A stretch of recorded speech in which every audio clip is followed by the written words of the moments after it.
Hukumar Hisba a Kano ta ce ta kubutar da wasu 'yan mata 15 wanda aka yi yunkurin safarar su zuwa ƙasar waje. Hukumar ta Hisba ta ce ta gano yaran ne wayanda dukansu mata ne a tashar mota da ke birnin Kano. Rahotanni sun tabbatar da cewa masu safarar mutanen na amfani da nacewar da 'yan ƙasar ke yi na son su fita ƙasashen waje domin neman rayuwa mai daɗi, sannan daga bisani ya saka su ƙangin bauta irin ta zamani.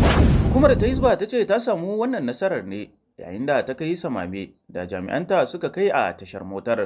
Hisba ta kara da cewa dukan yaran masu ƙananan shekaru ta samu nasarar kubutar da su ne daidai lokacin da ake kokarin safarar su zuwa jihar Legas. Shugamini Ibrahim Daurawa shine kwamandan Hisba a jihar Kano, ya kuma shaida wakilanmu cewa mun samu rahotanni kan wani kamfani da yake yunkurin fitar da matan zuwa ƙasar Saudiya. Mun miƙa shugabannin kamfanin da muka kama hannun hukumar yaƙi da safarar mutane domin gudanar da bincike. Safarar mutane, musamman ma 'ya'ya mata, wata babbar matsala ce da aka daɗe ana yin ta a faɗin tarayyar Najeriya.